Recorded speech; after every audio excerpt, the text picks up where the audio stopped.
주님께서 여러분과 함께 루카가 전한 거룩한 복음입니다.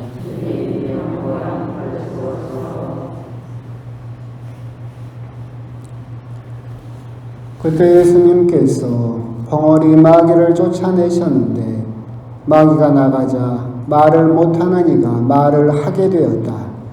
그러자 군중이 놀라워하였다.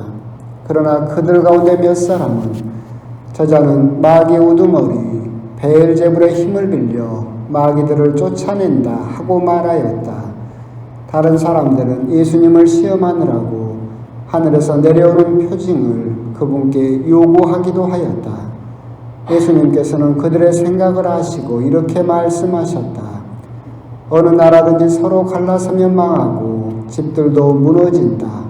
사탄도 서로 갈라서면 그의 나라가 어떻게 버텨내겠느냐. 그런데도 너희는 내가 베엘제불의 힘을 빌려 마귀들을 쫓아낸다고 말한다. 내가 만일 베엘제불의 힘을 빌려 마귀들을 쫓아낸다면 너희 아들들은 누구의 힘을 빌려 마귀들을 쫓아낸다는 말이냐. 그러니 바로 그들이 너희의 재판관이 될 것이다. 그러나 내가 하느님의 손가락으로 마귀들을 쫓아내는 것이면 하느님의 나라가 이미 너희에게 와 있는 것이다. 힘센 자가 완전히 무장하고 자기의 저택을 지키면 그의 재산은 안전하다. 그러나 더 힘센 자가 덤벼들어 그를 이기면 그 자는 그가 의지하던 무장을 빼앗고 저희끼리 전리품을 나눈다. 내 편에 서지 않는 자는 나를 반대하는 자이고 나와 함께 모아들이지 않는 자는 흩어버리는 자다. 주님의 말씀입니다.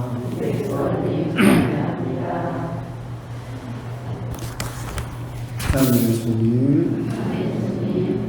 비가 조금씩 옵니다. 우산들은 가져오셨는가 모르겠습니다. 한 5년 됐나 봅니다. 5년 됐는가. 그때 제가 여기 광주 평화방송에서 1년 반 정도 매주 방송을 한 적이 있어요. 그때 뭘 해야 될까 하다가 그냥 뭔가 재미있는 책을 하나 선정해서 거기에 대한 이야기를 함께 나눠보자라고 생각을 해서 그때 선정했던 책이 C.S. 루이스라는 분이 쓰신 스크루테이프의 편지라는 책이었습니다. 처음 들어보셨을 것 같아요. 얇아요? 굉장히 얇고 엄청 재미있는 책입니다. 저는 재밌다고 생각을 해서 했는데 그걸 듣는 사람들은 너무 어렵다고 해서 망한 것 같기도 하고 그런 것들을 한 1년 반 정도 했었는데 그 부분에서 뭐가 재밌느냐면 그 책은 이렇게 뒤집어져 있어요. 그러니까 스크루테이프라는 것은 악마 이름이에요. 그러니까 자기 조카도 악마인데 조카가 처음으로 사람을 유혹하도록 배정을 받았어요. 신입이지. 근데 삼촌이었던 스크루테이프는 완전히 베테랑 악마예요. 그래서 이 조카가 삼촌한테 편지를 쓰는 거예요.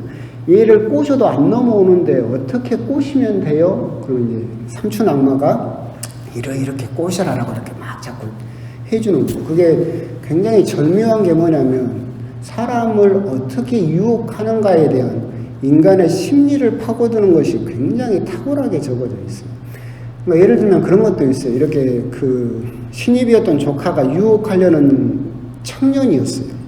청년이었는데 막 자꾸 유혹을 했음에도 불구하고 이 청년이 성당을 가버렸어요. 그래서 조카가 써요. 삼촌 난 망한 것 같다고. 얘가 아무리 유혹에도 안 넘어가고 성당을 가버렸다고. 나는 실패한 것 같다고. 그러니까 삼촌이 말하죠. 다 끝난 거 아니다. 성당에 갔더라도 다시 빼내올 수 있다. 예수님도 광야에서 3번이나 유혹을 받았지 않느냐. 그럼 어떻게 빼내오면 됩니까? 그러면 그 사람에게 어떤 허황된 거룩함을 심어라. 성당 가면 성당이라는 데에 대한 어떤 굉장한 허황된 거룩함을 심어주면 성당에 딱 가면 누군가가 성가를 잘못 부른다거나 누군가가 신발을 삐걱거린다거나 누군가가 옷을 더럽게 입고 온다거나 아니면 동네에서 꼴보기 싫은 사람이 성당에 나왔다거나 그러면 그 사람의 그 거룩함은 금방 깨져버릴 것이다. 그러면 그 청년은 어떻게 생각할 거냐면 에이 성당도 별거 없네 라고 성당에 대해서 실망을 하게 될 것이다. 그러니까 그 사람을 어떤 신심을 공격하는 것이 아니라 관심을 사소한 대로 돌려라 이런 유혹도 있고, 또는 뭐 어떤 할머니를 유혹하는 것도 있어요. 할머니를 어떻게 유혹하냐면 막 이 조카는 초짜니까 막 이렇게 정면 공격을 하려고 하잖아요. 이 베테랑인 삼촌이 조언을 하는 거, 그런 식으로 하면 안 된다. 어떻게 해야 되냐면 이 할머니한테 정말로 가난하고 소박하고 청렴한 삶을 불어 넣어줘라. 어떻게 해요? 그러면 그렇게 넣어주되 거기에다 조건을 하나씩 달면 된다. 어떤 식으로 하느냐면 이 할머니는 너무나 소박하고 예수님의 말씀에 따라서 가난하게 살아요. 그래서 정말 그거에 대해서 자부심을 느껴요. 그래서 막 허황된 것을 바라지도 않고 엄청 비싼 것을 바라지도 않아요. 근데 누군가가 뭘 원하시냐라고 물어본다면 어렸을 때 우리 어머니가 타주셨던 홍차, 그 맛이 나는 차 한 잔이면 된다. 그러면 나는 다 만족한다. 나는 욕심이 없다. 이런 마음을 심어줘라. 여러분들 생각을 해보세요. 여러분 어렸을 때 부모님이 해준 차 맛이 지금 재현이 돼요? 그 누구도 재현 못해요. 근데 이 할머니는 나는 가난하고 소박하고 내가 원하는 건 뭐예요? 홍차 한 잔이면 돼. 근데 이 홍차 한 잔이 어떤 거예요? 옛날에 어머니가 끓여주시던 것과 똑같은 맛이 나는 홍차여야 돼. 나는 까탈스러운 사람도 아니고 욕심이 많은 사람도 아니야. 내가 원하는 것은 차 한 잔일 뿐이야. 근데 왜 이걸 못 해줘 나한테? 이렇게 하게 되면 그 사람의 거룩하다라고 생각하는 그것도 순식간에 깨버릴 수 있다. 하여튼 뭐 이런 식으로 해서 굉장히 재밌는 내용이었었는데, 여러분들이 이제 그것도 녹음이 돼서 방송이 됐었으니까 한번 들어보고 싶으신 분들은 들어보십시오. 제가 좀 명강의를 했기 때문에. 이런 말을 하는 이유는 뭔지 아세요? 없어요. 그 파일이 이제 없어졌어요. 5년 전의 일이라 들을 수도 없어요. 하여튼 근데 오늘 그 이야기를 하는 것은 오늘 복음에서 예수님의 말씀에 대해서, 악마에 대해서, 사탄에 대해서 예수님께서 이야기를 하시기 때문에 그 부분을 이제 잠깐 해야 되는데 엄청 길 것 같아요. 세상에 대해서, 악마에 대해서 이야기할 때, 악에 대해서 이야기할 때 이제 근본부터 넘어가면 그런 거죠. 악이 왜 존재할 수 있는가? 하느님이 계시는데 세상은 왜 이렇게 악으로 가득 차 있고, 하느님께서 계시는데 왜 사람들은 그렇게 죄를 짓는가를 생각을 해보면, 하느님께서 만드신 이 세상은 완벽하신 하느님께서, 사랑 많으신 하느님께서 만드신 이 세상은 완벽하다겠어요? 완벽하지 않다겠어요? 완벽하지 않아요. 완벽할 수가 없어요. 완벽하신 분은 누구밖에 없어요? 하느님밖에 없어요. 그 완벽하신 하느님이 이 세상을 만드셨다 하더라도 이 세상이 완벽해버리면 신이 몇 명이 돼버려요? 2명이 돼버리죠. 그래요. 그래서 이 세상은 필연적으로 불완전해질 수밖에 없어요. 완벽할 수가 없죠. 그래서 이 세상에 불완전한 거기, 어두운 거기가 뭐가 존재할 수 있어요? 악이 존재할 수밖에 없다라고 하는 거죠.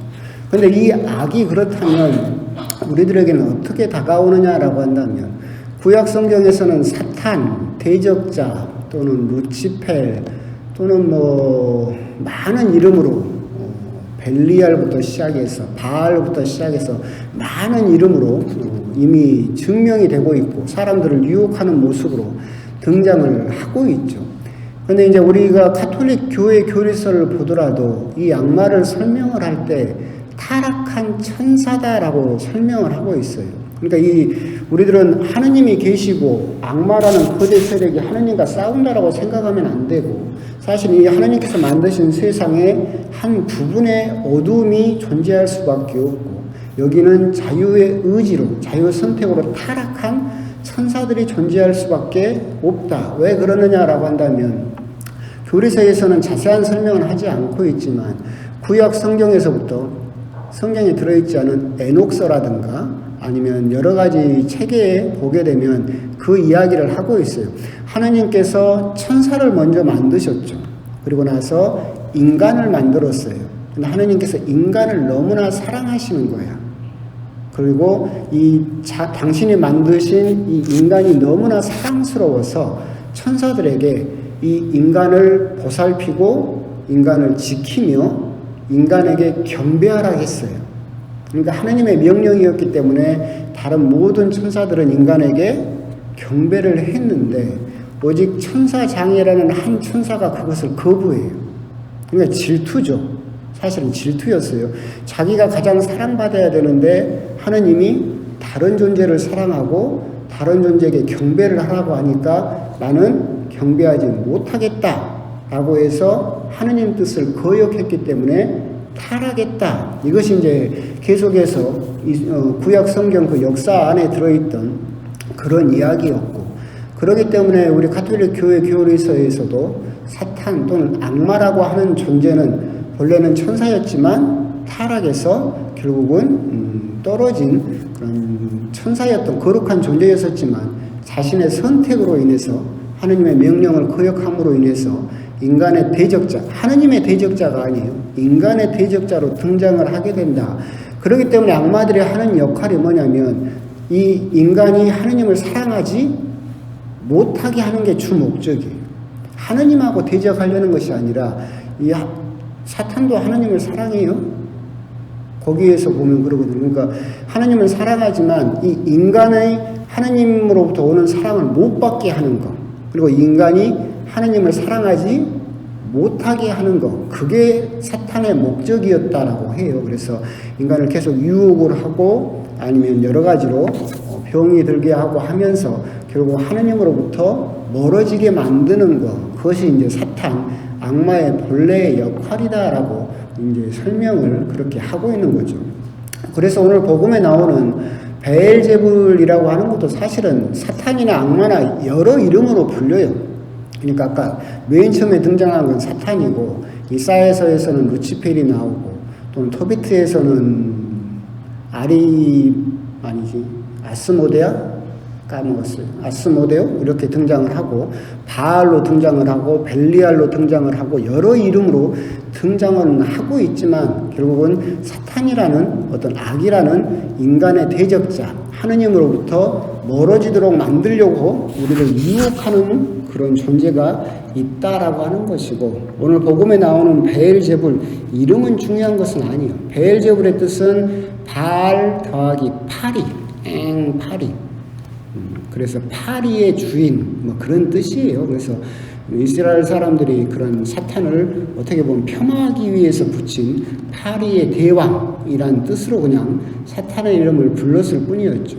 이런 이야기를 하면 마치 허황된 이야기 같고 우리하고는 상관이 없는 이야기인 것 같지만 그렇지 않아요. 아까 스크루테이프의 편지도 그랬지만, 또 이번에 프란시스코 교황님께서도 책을 내셨죠. 악마는 존재한다라는 책을 내셨어요. 그분도 책 말미에다 그렇게 썼어요.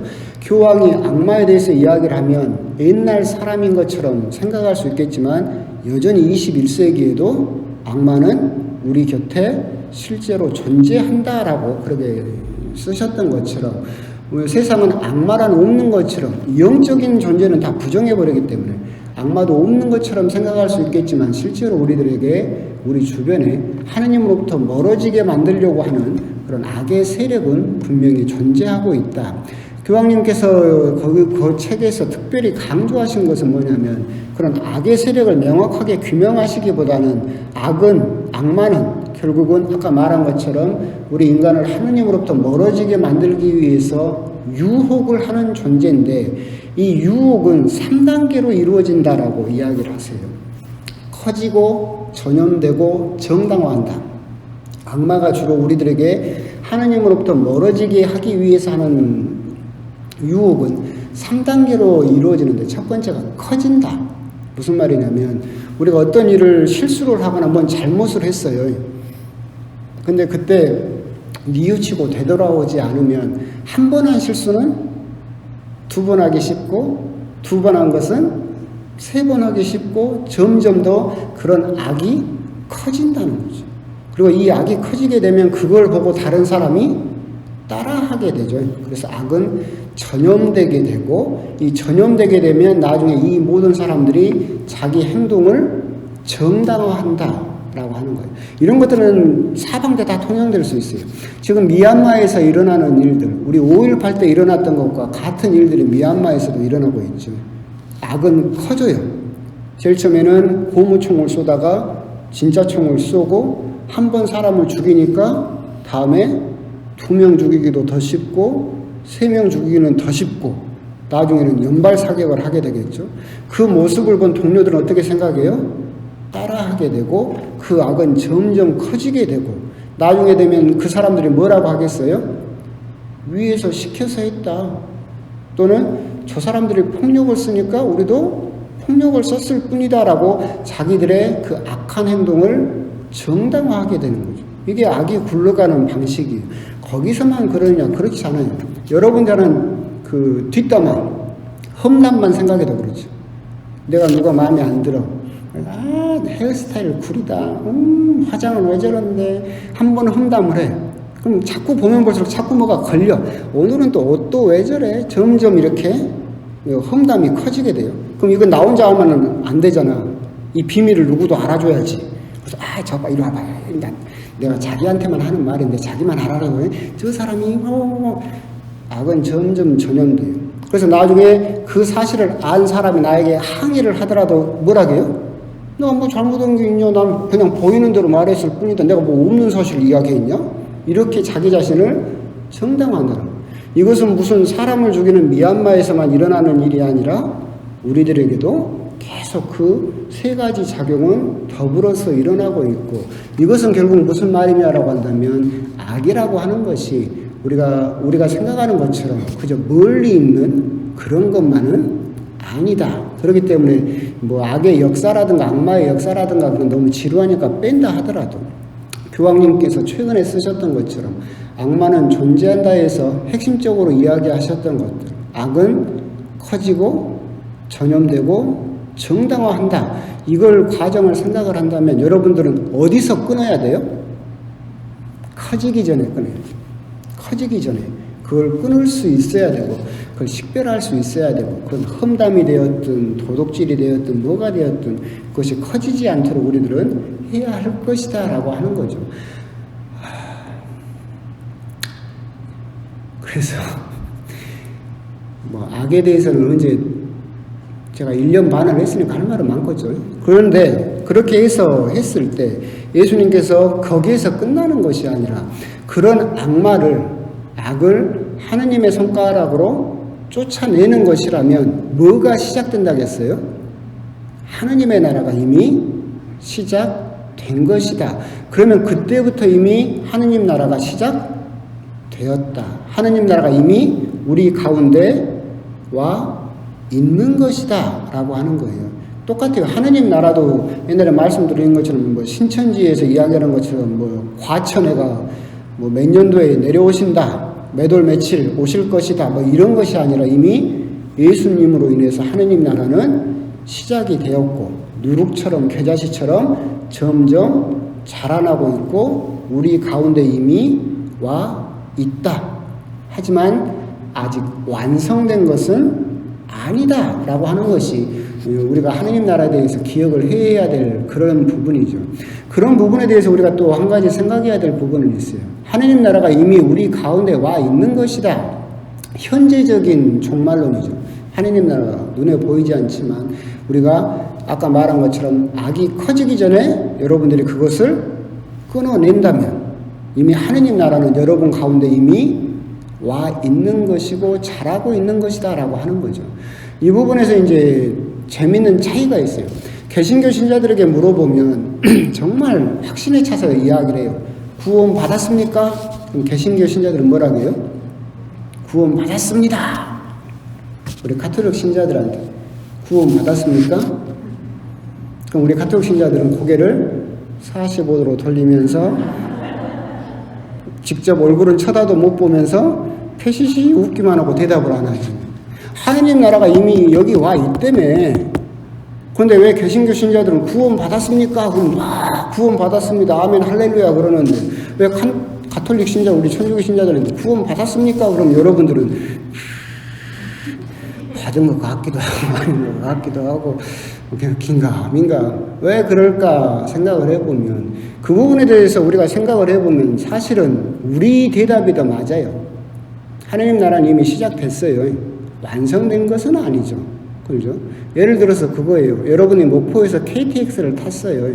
서울을 가. 근데 KTX를 타고 서울을 한참 가고 있는데 누가 물어본 거예요. 엄마 도착했어? 그럼 여러분 뭐라고 대답할 거예요? 도착은 하겠지. KTX를 탔잖아. 서울 가는 걸. 근데 도착한 거예요? 안 한 거예요? 아직은 안 했지. 그러니까 여러분들한테 구원 받았습니까? 물어보면 우리 말이 더 맞지. 구원을 확실하게 받은 건 아니지. 지금 가고 있는 길이지. 가고 있는 길이야. 단지 뭐만 안 하면 돼요? 내리지만 않으면 된다니까. 내리지만 않으면 서울에는 도착할 거 아니에요. 물론 그래서 오늘 나온 것처럼 악마에게 유혹을 받으면 어떻게 돼요? 내리겠지.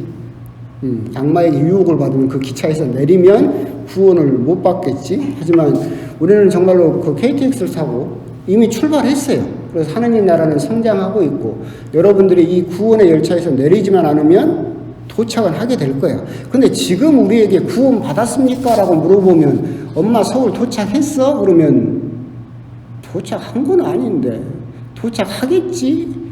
그런 대답을 할 수 있겠죠. 그런 면에서 보면 개신교 신자들이 구원 받았습니다 라는 그 확신 어린 대답은 뻥인가? 서울 가도 안 해놓고 왜 서울 도착했다고 거짓말을 치고 그래요. 아직 우리가 구원을 완전하게 받은 것은 아니죠. 아직 완성된 건 아니니까. 그런 부분은 우리가 아울러 생각해 볼 수도 있을 것이고. 그래서 오늘 복음은 곰곰이 생각을 해본다면 하느님 나라는 우리 가운데 이미 와 있고 성장하고 있다. 하지만 완성된 것은 아니다. 근데 이 완성되지 않은 하느님 나라를 뺏기지 않으려면 여러분들은 뭐에 넘어가면 안 된다? 악의 유혹에 넘어가면 안 된다. 악의 유혹은 교황님 말씀에 따르면 세 단계로 온다. 커진다. 전염된다. 자기를 정당화한다. 자기 정당화까지 가면 안 되겠지. 그래서 커지기 전에 여러분들이 그것을 끊어내고 막아낼 수 있으면 여러분 안에서 하느님 나라는 더욱더 크게 성장하게 될 것이다 라고 하는 점, 그런 점에 대해서 한번 또 곰곰이 묵상을 또 해보셨으면 좋겠습니다. 아멘.